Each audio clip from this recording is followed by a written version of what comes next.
nobody but Mr. Prem Prakash.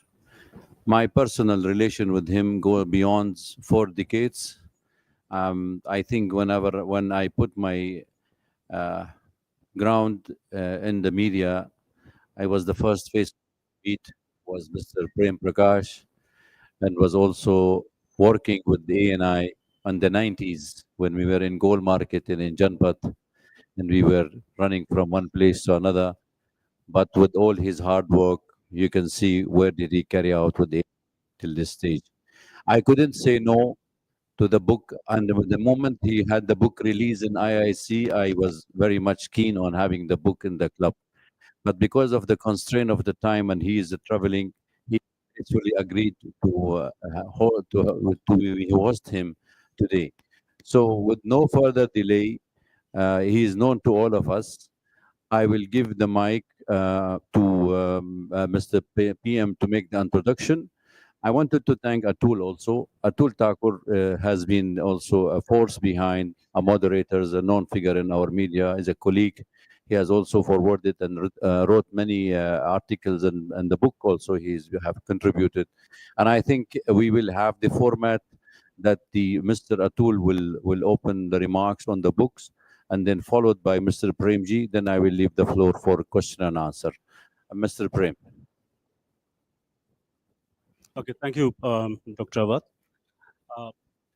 It is indeed a privilege for me to sit with Prem Prakash ji because I was part of ANI at some point of time. And I'm sure Prem Prakash ji doesn't need any introduction.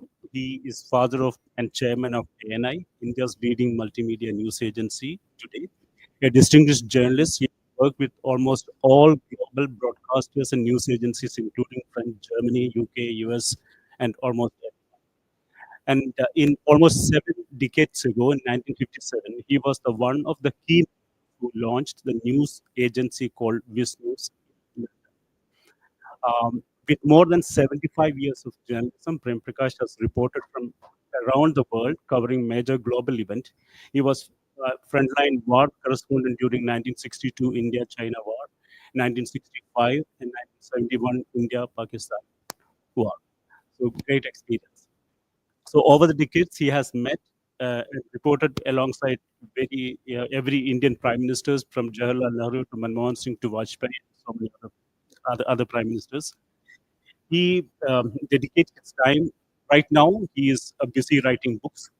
He has already written 2 books. This is the third one, and one more is going to come up soon. And the book history that ignored chronicles the sacrifice, resilience, and determination that shaped India's struggle for independence, shedding light on lesser-known, even unsung heroes of independence struggle of India. So, thank you very much to come for us and this thing. And I would like to introduce Mr. Atul, and he has a very long profile. I cut this short to a little shorter because we can listen him more. And he's a policy and management professional, columnist, and author with expertise in economics, public policy, particularly in South Asia. He served as a secretary, State Department Councils, and India Nepal Center at PhD Chambers of Commerce and Industry. As an alumnus in Banaras Hindu University and Pondicherry University, Atul worked across public policy, consultancy, think tanks, and media. He had authored and edited several books, including India Now since 1907, an alternative development paradigm for Nepal, and Kathmandu Chronicle, which we discussed in FCC last year.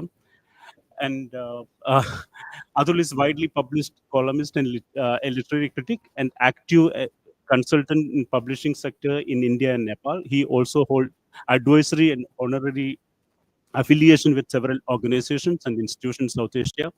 And this CV goes on, so I just stop it here. And I would like to invite Mr. Abdul just to introduce the book and start the discussion. Thank you. Thank you. Much grateful to Cosmonet, especially Dr. Awad, who was very forthcoming when I approached him to have a discussion of the book. Fortunately, last year I studied FCC. I stopped being a book journalist, but somewhere once, as you rightly said, we were having informal discussion. Was is a best journalist. So FCC is a kind of place where I think we all should visit quite often. And it's a historic day for me personally when I am sitting that other Kasi, who is like a guardian mentor to me, someone very loving. And I can see the same work here in the hall with the kind of enthusiasm we can note here is unprecedented. Mr. Prem Prakashji has no parallel. And the best part of it, from Pandit Nehru to Mr. Narendra Modi, he worked with all the prime ministers in India. While you mentioned about my expertise in Nepal, it's at the same time I'm very curious and very alert towards anything that related to India, and that's my first passion, primary passion. This book I read in manuscript because in my personal space and out of passion, apart from whatever I do in policy space, journalism, and as a writer also, my passion is linked to literary consultancy as well. I got the book in a manuscript. I read it in the single sit. This was just rare. It was not just changing the course of narrative in social historiography, but it was offering something fresh. With us, we have the publisher of the book, Renu Kaulji, sitting here. She's not a lapsed journalist; she's a surviving journalist, unlike me. I'm more a columnist now. Renuji very kindly agreed to publish it within very very reasonable time frame. Usually it takes about 1 year or so, but extra hard work and effort, put best efforts. And got the book out within six months. I think the book is going to be reprinted very soon. The news is today, and we launched it last month only. So this book is already going into the list of bestseller. But this is not the real merit this book holds. First, let's look at the title. Let's note why it was called History That India Ignored. It is not denying the good works done earlier. Not saying that nothing happened in the history in the space of history earlier. But one thing we get from this book when it says somewhere between the lines that the stream of social historiography was lacking somewhere in India. And mostly glorified, our students glorified the people, the events, but in the process they capture those people who somewhere played equal or even better role in shaping in the course of history. The book starts from India's visit of the northwest frontier. Then it travels decades, years, centuries, and then it reaches to British colonial time.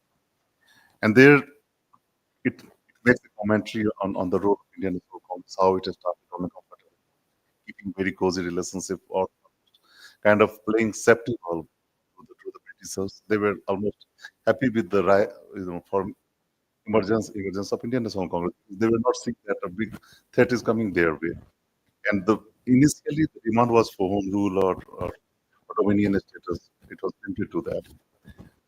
Non-violent movement, of course, plays a big role, no doubt, in mass mobilization. But then the revolutionaries played from the front, and they sacrificed a lot.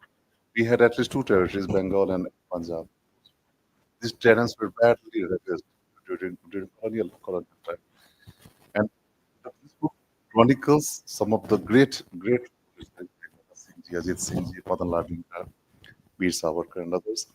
At the same time, it was useful that the book could have covered some of them who were not Indians and those who were struggled for India. Maybe because often we discuss between us about that, like BP Koirala, one example I'm giving because I deal with Nepal, so essentially I should bring Nepali context as well. He struggled soldier to soldier with Nandi, Prakash and Pandit and others. And not just BP Koirala, but many others from Nepal and others. So that's a separate thing. But this book is a complete work, and I congratulate him for writing this. This is not an ordinary work. It's extraordinary. Great amount of research has been done for this in London, British Library City's office, and also I had seen him personally working on the book. And this is it is something very inspiring. We also learn from him the personal attention he gave for this at all points of making it happen, because I've been part of this journey. And also his next book, which is almost done now, will also will also be with us in the coming months. So Prem Prakash sir is a living example. He's a living example. We all know that. I'm not quoting anything. I'm not saying the person who founded, one of the founders of FCC. Today we are celebrating his book. So this is not an ordinary moment. Last year when I came here for discussing my own book, I took the photograph and sent it to him. Sir, you were the founder. I reminded him. And so a few days back, I approached him that no, you have to visit the FCC, because here we will meet the kind of people who worked with you at one point of time. The book is about changing.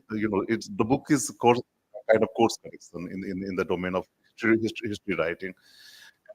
So many other people have attempted writing like that. Well, I'm not saying that has done it in the sense, but he's firmly the most important part is this book is an authentic work in that space. Many others are writing. Maybe they have some agenda, so I'm not going to comment on that. I'm not going to cite him in the book.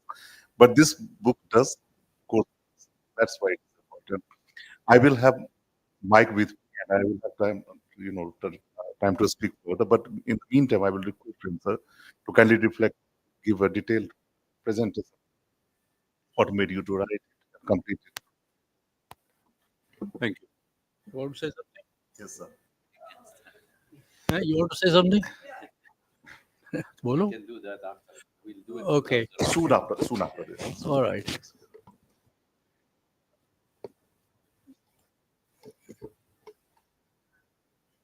What provoked me to write this book was that you ask anybody in the country today,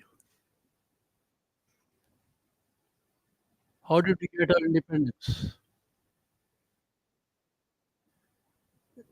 The only two names they mention is Gandhiji and Congress. Yes, Congress and Gandhiji had their own role to play in the movement for independence. But let us not forget that were they really asking for independence?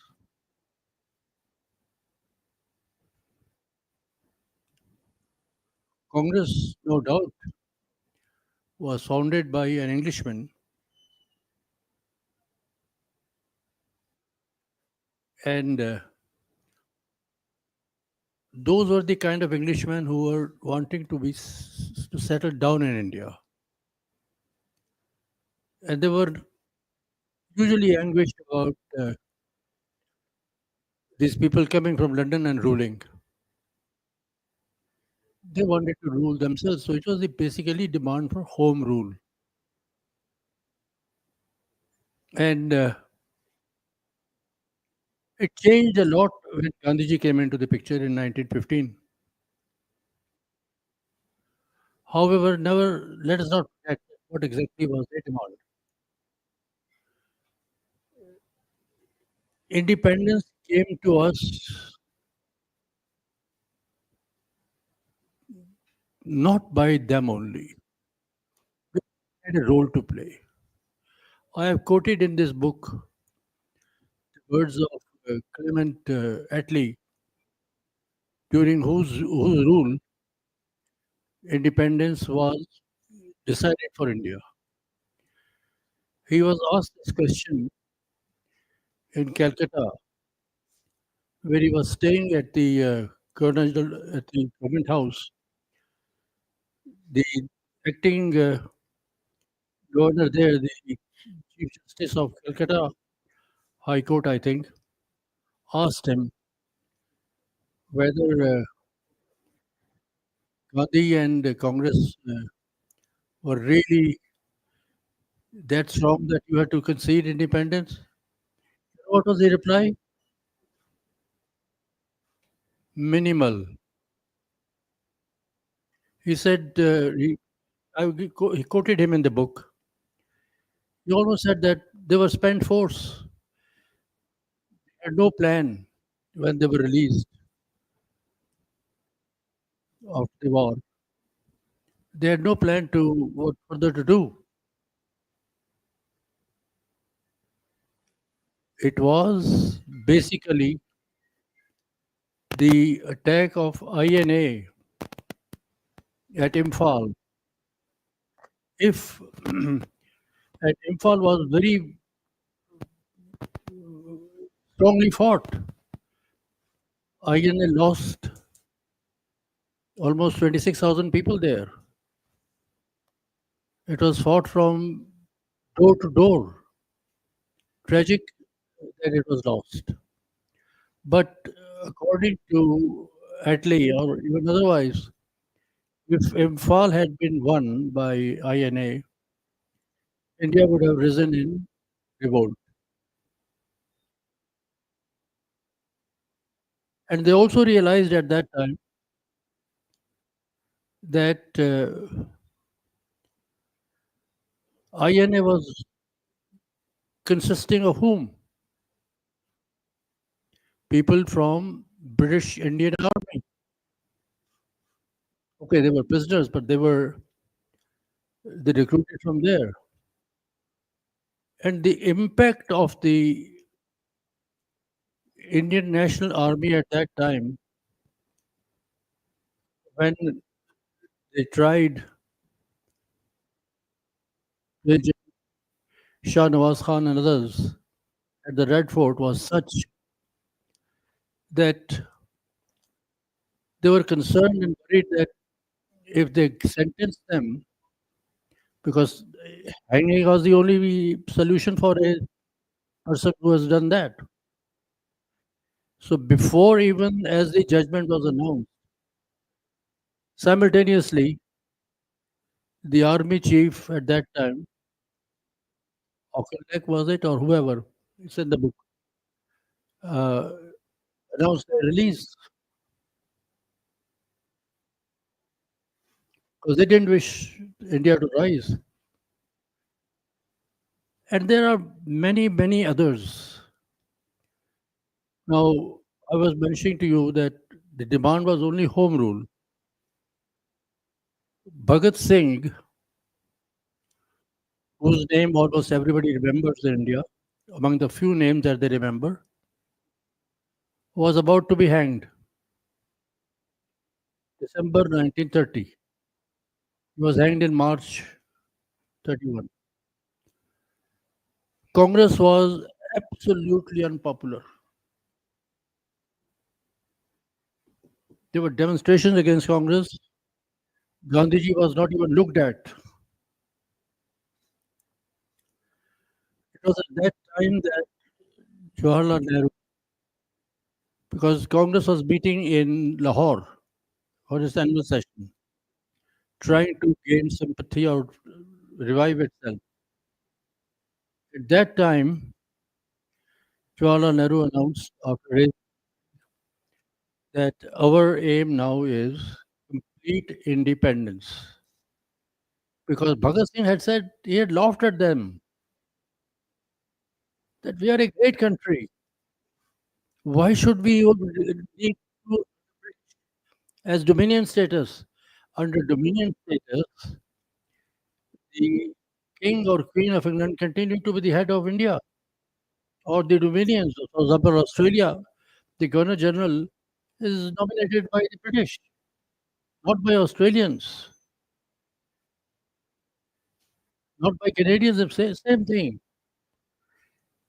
And Bhagat Singh's view was that we are a great nation. We don't need somebody else's. We'll find our own way. So that's how they changed the goal. So that's Bhagat Singh and his colleagues who were hanged 3 months later. But There were scores of others. Now, at this moment, I must thank a very good friend of mine. He is the dean of a university in UK, Hari Khan. He did complete research for me. Whatever I was asking, he was doing that. Because what the British did here, when they were leaving, they burned all the files. Why did they burn all the files?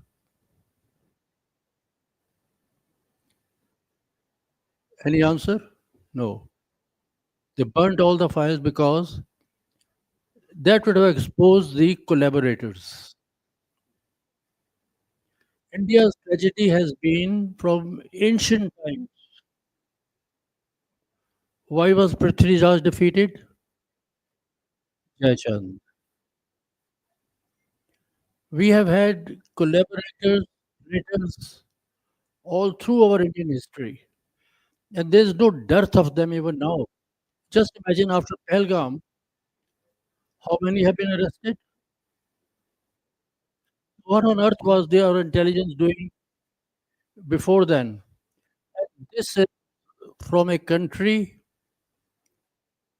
which had Chanakya, who wrote the Earth Shastra. Imagine where everything is detailed in Earth Shastra. And the government of that kind of country is not able to catch the culprits beforehand or know who are the traitors continuously. And now coming back to the book again, so because I couldn't get anything here, Harinder did all the research for me there.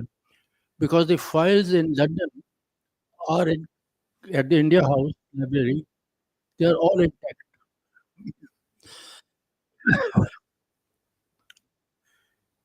So I was able to get all the details. So everything here is very factual, very factual.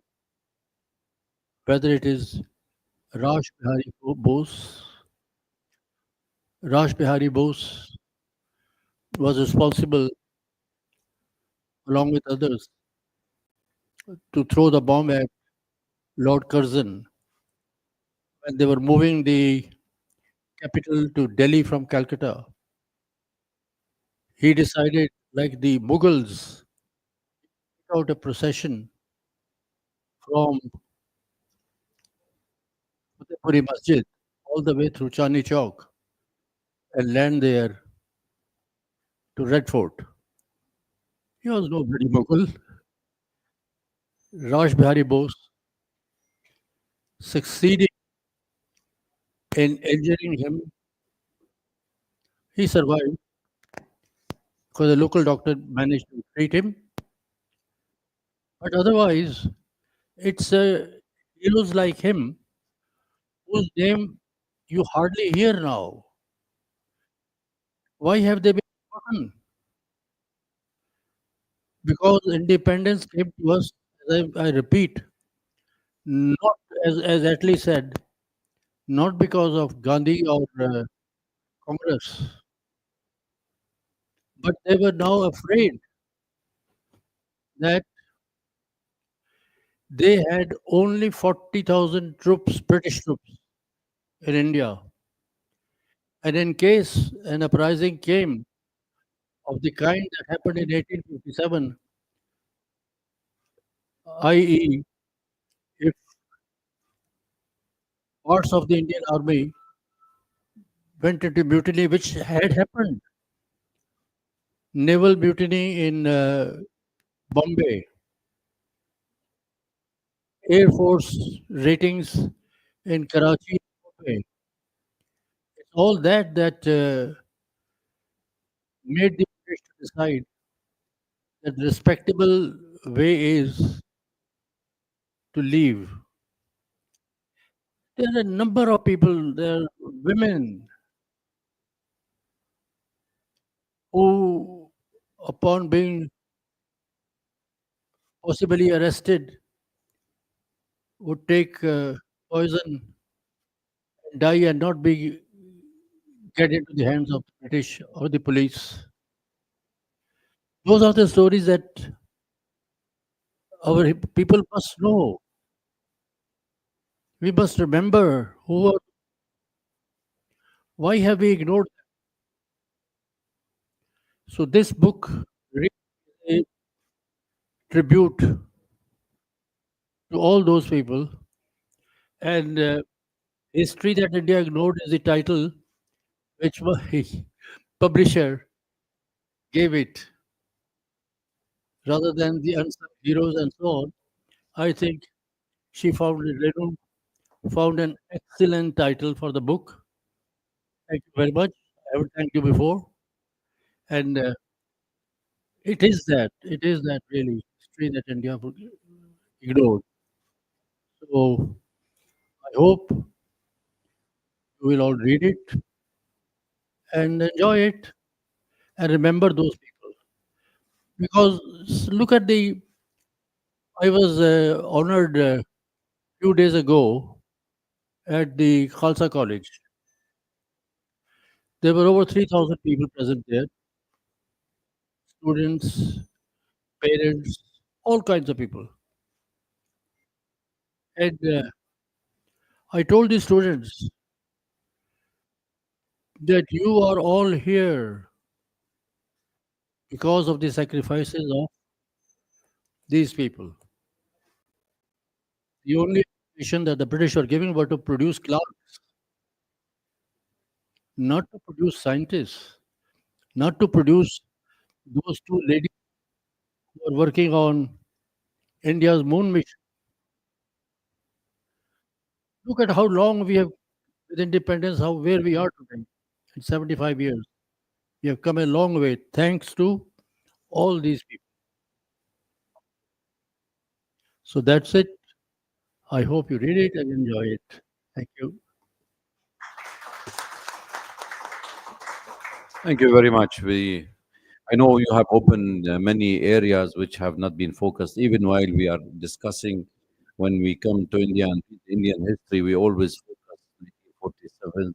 Prior to that, what the British did, how divide and rule, and where people have been killed in both sides. But having seen and having read this book, I think it's an eye opener to all of us to read those unsung heroes in Indian independence, which I think you have already given them their deserved values in history. And this book, I'm sure that we will find lots of story in this book to read. Before I open the floor for question and answer, I just wanted to ask Neelam to speak something because she wanted to speak on Mr. Prem Prakash and their association before we start the book question and answer.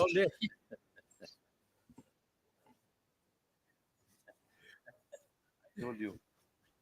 This is something which Dalai Lama has given us.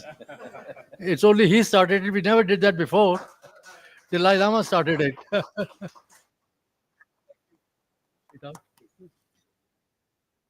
you'd like to speak few words, you can speak it, or you can give you the mic. Mic. Yeah. Yeah. Take the mic, please. Yeah. Sorry. My dear friends and Premji, in fact, it is a very emotional moment for me. And I'm coming from Chandigarh. I was not there also, but especially on this thing. I want to say that now we are into a modern technology. When I joined Doordarshan, we used to get satellite feed for hardly 1 hour or 1.5 hours, which used to come to ANI to Prem Prakash ji. And at Doordarshan, I was one of the persons who was handling the Viz News. So after we would get clips of international news, visually, we would make stories. We would make stories from the Viz News clips that we got from ANI. And their office was at Janpath, and I have visited there many a times. And I have visited Premji's house where he had editing facilities. And we used to work at his house in Gulmohar Park, and Mrs. Prem Prakash used to also arrange lunch for the workers, And Surinder Kapoor, his camera person, his son Sanjeev Prakash, they have all been later later people in his journey.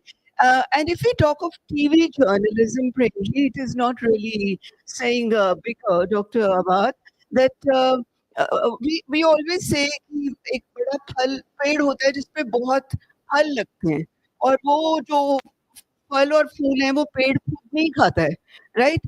But हम यहाँ पर पेड़ की बात नहीं कर रहे हैं, यहाँ पर हम जड़ों की बात कर रहे हैं, roots, the roots of TV journalism, the roots of visual TV is Prem Prakash ji.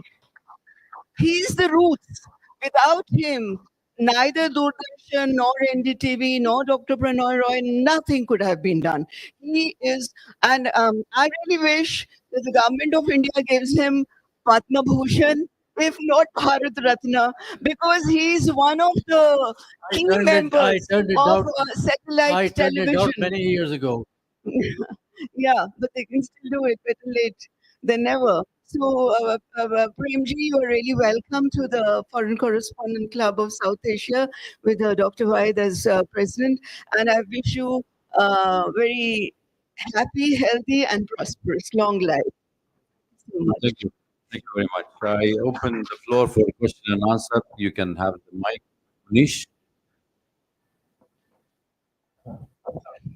Manish Kumar Jha wonderfully explained the contemporary situation. I rather focus on the economic aspect since you have chronicled it so nicely. We dwell more of a political situation, the freedom and how country was governed later on. But the curious debate these days, why did it take so many years to somebody to point out the way British plundered India and took 35, trillion dollar of economy out of this whole subcontinent? It was so much of plunder that it could have been marked as one of the mass looting in the history.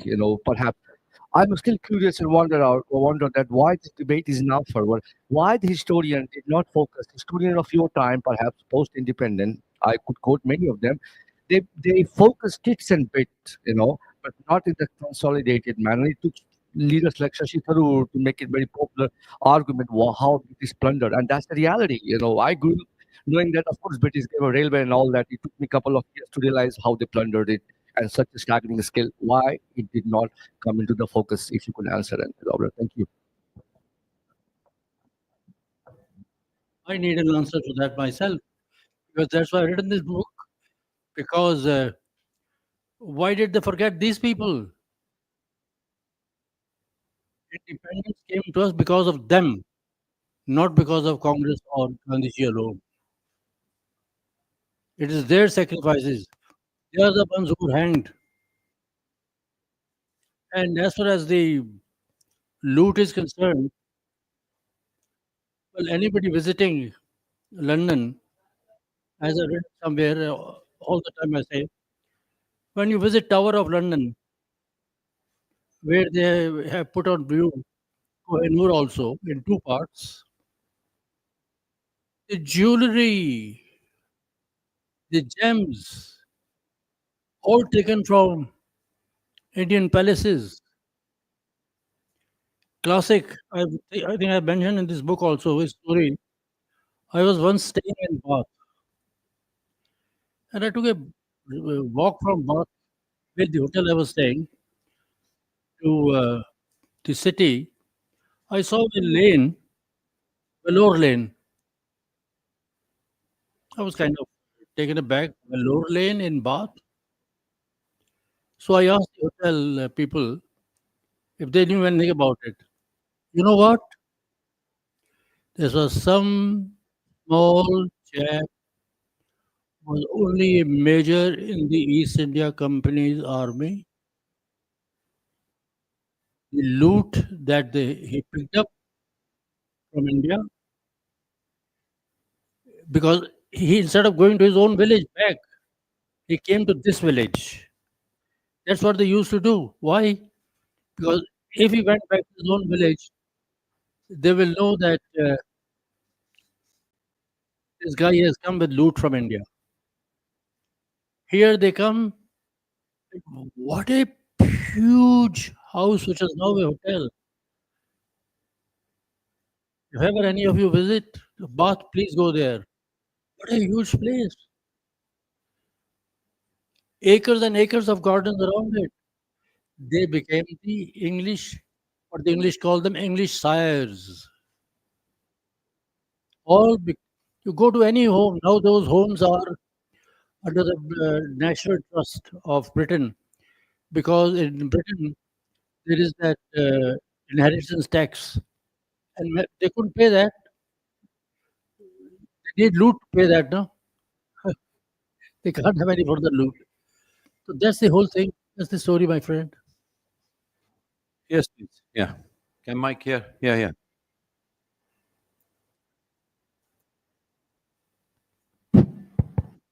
Thank you, sir. My name is Kumar Rakesh. I have so many, uh, I can't say reminiscences, so many teachings of Prem Prakashji. And just we traveled to 1998, Dr. K.R. Narayanan, and he was with us more than 15 days. Just try to learn something. That time I was from this day and now, just try to learning. My question is I have not read the book, but at a glance, just see the all the contents, whatever he mentioned. I'm going to take the book and take the also just message for me. Just you talk, read of Savarkar, Veer Savarkar, you have said mentioned. And there is so many controversies in our country. Uh, India, that is a Bharat. I call Bharat, not India. Whatever written in our constitution of Bharat, mutiny and revolution, whatever 1815 one. Number two, how already mentioned, I think you must be mentioned, just Bhagat Singh, Bismil, Chandrasekhar Azad, like revolutionary leaders who are just due to them. So as both, long list, just we got independence, not Gandhi and Nehru. I think you will agree with me. But why not they have given credit? Even the Bhatgosha that just died last 65. One a person just left one out of very poor condition. Number two, number three, very small question. Till now, 11 years of now new government, why not the all the sign of the slavery, Aurangzeb Road, Shahjahan Road, Babar Road, Himayi Tom, why not changed? You like person, now you are the living legend, as Atulji said. I think we just request to do something for our the grand history of the Bharat as we were, as we are. Thank you very much. See, you had two questions about Veer Savarkar. Veer Savarkar. You read the book, the facts are very clear. He was not what has been portrayed. Now, he should have been tried in London. If he had been tried in London for helping Dhingra to kill Wiley, he would have got maybe 3 years, 4 years sentence. But the British, under a false case, sent him to India.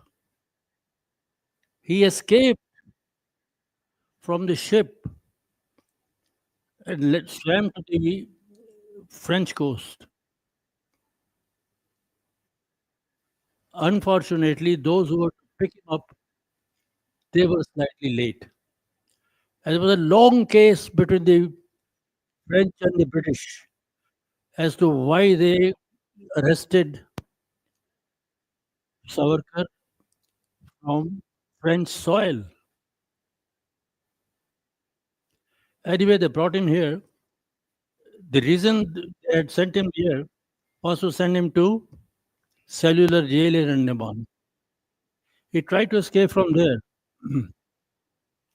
But after 11 years, he felt that all that the British want to do is to have him die there, or they'll kill him there. He has not apologized anywhere. He only came back to India, and then as he had told them, he won't take part in the independence movement because he was too old by that time. He took part in Hindu unity and so on. But exactly this is what these are the facts. What has been damned him every now and then, because after independence, we want to forget all these people. They had not been mentioned in the proper way. That's my answer to you about P. Savarkar. And your second question?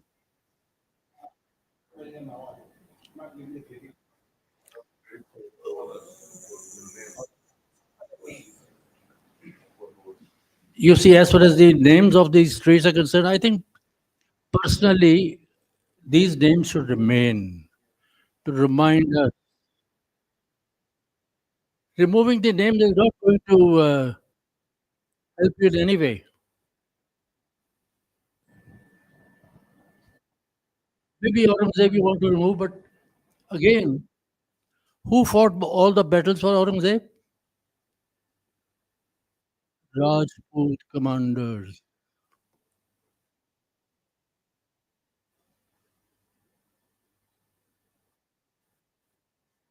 I hope that answers it. It was the Rajput commanders who were leading most of the army of Aurangzeb.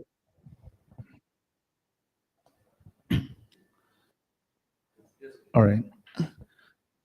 So it's a great pleasure to have word with you, and I think you have subtly put everything that how Bhagat Singh was ignored, and I think it's all about marketing. Congress managed to market itself in such a way that people did not get to see anything else. But my question today is in today's relevant where Trump puts a 25% cap on India and opposition suddenly says that Indian economy is dead. So was the audience that time richer or the next generation would be richer to understand this? That's my question. If anybody can answer. You see, this is current politics. Now, in this politics today, the way what is going on in Parliament, is it right? Has it functioned even for one day? Can't opposition argue their cases? Can't they put their point of view? Must they shout? This is not the parliamentary democracy.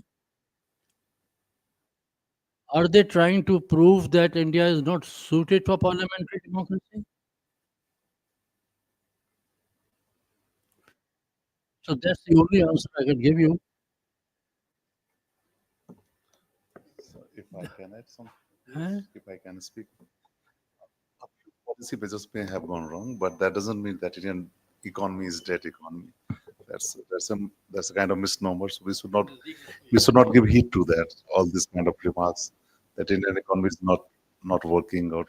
I think it's a thriving economy. Going back to the observation made by Manish, he is absolutely right in saying that it was delayed for a long time. It is not that there was no reckoning about the plundering Britishers did against India, but the historiography was as you suggested that the Congress management, if it was a management that was bad management, if it was put on hold for a long time, to make people realize that what their history was. And the answer is also coming from the author when he's saying that name changing is not a good game. It's not going to help us in any capacity. The book is not the book is just doing the course correction, I will say. It is not scoring points against anyone. Even those historians who tried manipulating historical facts, etc. The book is about unsung heroes, less sung heroes. And at the same time, I don't think that Prem Sir has has any temptation to say that Gandhi or non-violent movement didn't help the freedom struggle. It helped, it helped from our mass mobilized. No can deny that. But yes, there were hosts of factors, including the acts of revolutionaries, that should have been glorified, more glorified. We couldn't do that. That has been our failure. That is our collective failure, and we should admit that. When we are saying that history that India ignored, there's nothing called India which ignored its own history. Set of people and the form of governance which ignored the actual course of history writing. This is my submission. Thank you. I think we need to focus on two things. The looting of the British, I think, exceeded $70 trillion as per the figures we have read about it. The second part, Mr. Prakash, I wanted to ask you the question is, I mean, rewriting history, you think now is it a time that they should rewrite the history? Because we live in a contemporary history and we witness wars, we witness people getting killed, and they are still writing the history. And we read history of our forefathers, which does not give us the right histories. So what really you think, what made you rewrite this? You've been in the media for more than Yeah, yeah, 50 yeah, years. yeah, So what yeah. makes you now think that is the right time you should? No, Yeah. see, as you know, I took retirement from active journalism. I had to do something, so I started writing books. So started writing books. My first book was Reporting India. This is my own story and all those things. Then I did Afghanistan. 'Cause no other journalist in the world, I'm saying the world, has spent as much time in Afghanistan as I did, and nobody has traveled as much far and wide in Afghanistan as I did. So that was my second book, and this is the third to be released. There'll be a few more as long as I live. That's all. Bhagwan, media के ऊपर क्या- I don't want to write about my own friends.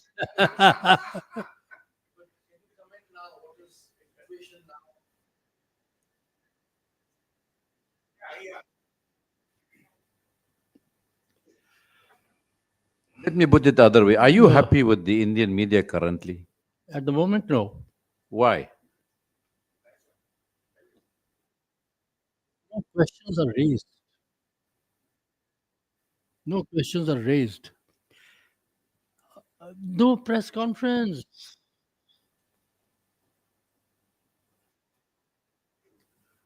What is this? Is this a democracy or what? We may be witnessing something else. I don't know. We may be witnessing something else. I can't say anything about that at the moment. But wait and see. I hope I'm wrong what I'm imagining. Any questions? Yes.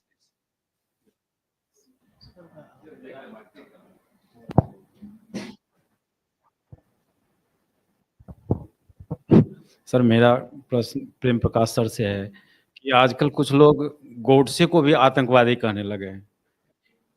Nathuram Godse को, जिन्होंने गांधी जी की हत्या की। उन्हें, अगर मैं कानून का जानकार नहीं हूँ, तो उन्हें अपराधी तो माना जा सकता था, माना ही गया, लेकिन उन्हें आतंकवादी कहने जाने लगा है। तो ये उस समय के हिसाब से कहाँ तक ये सच्चाई है, ये इस पे सर प्रकाश डालें।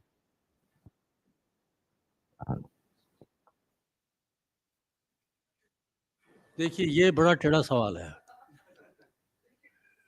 Yeah. As far as Godse is concerned, it was totally wrong of him to kill Gandhiji. Absolutely wrong. Call him anything after that. He justified himself. Every killer justifies himself. Every murderer justifies himself. But it was totally wrong, wrong, wrong. And therefore, please do not think that he was a hero in any sense. He was a murderer, he was a killer. Right? Yes. One second. Please. Yes. There's a question here. Yes, please.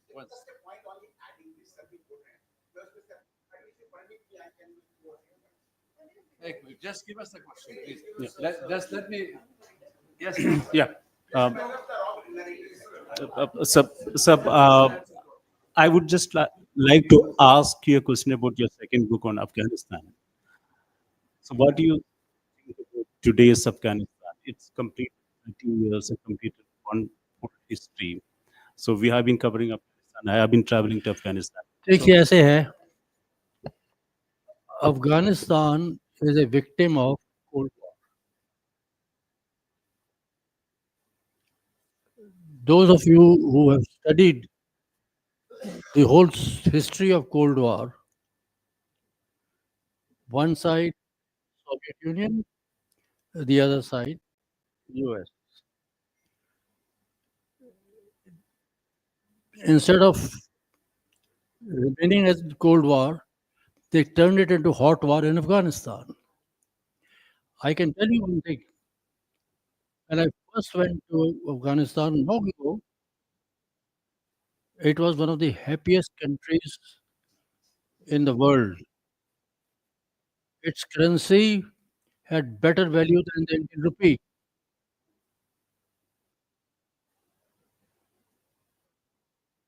In Kabul, you could only see a few women in Afghan dress. They had gone so far ahead.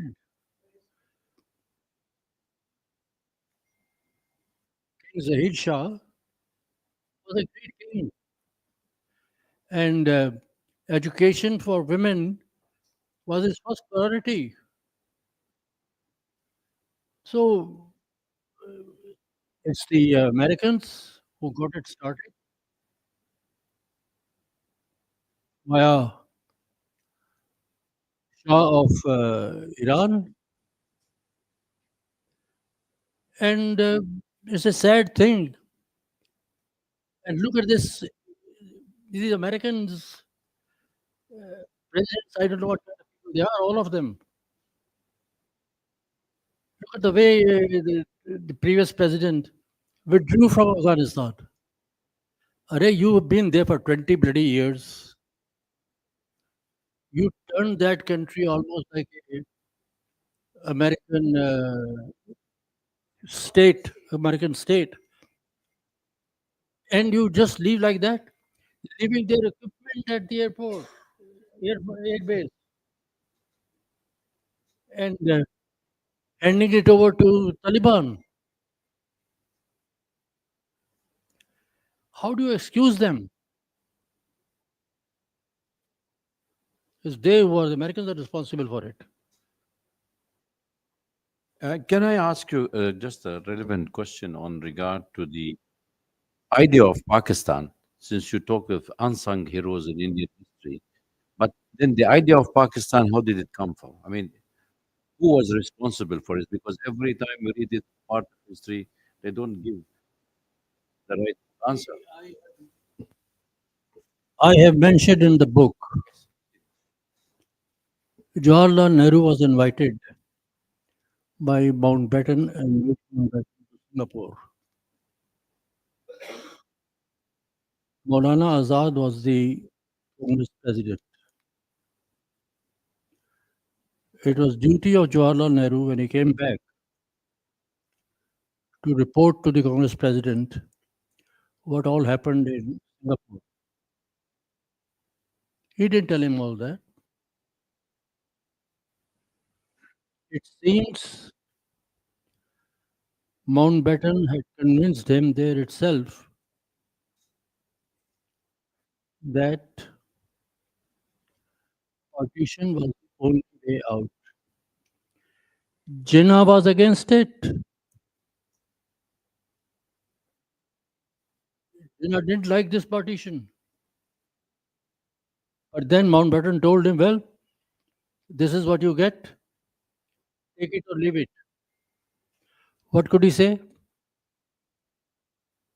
Take it or leave it. He couldn't say leave it. If you see the newsreel of that period, when Mountbatten got all these people around a table to ask them finally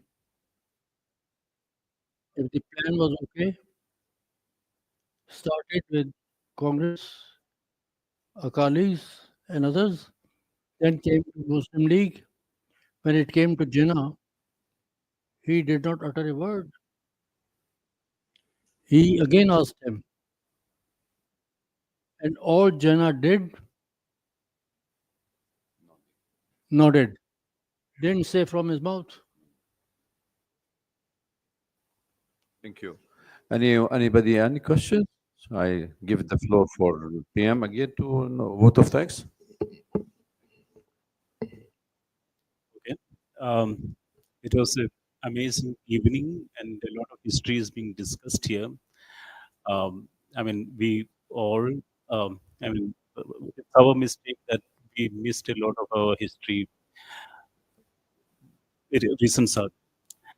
And thank you for coming here, and Dr. Atul and also Prem Prakash ji. And these books are displayed outside. I request you to all buy it, and yeah, at a concession rate. And I hope you all have tea, coffee outside. And let's have a nice evening here. Thank you so much. Thank you. Thank you very much. Thank you for coming. Thank you.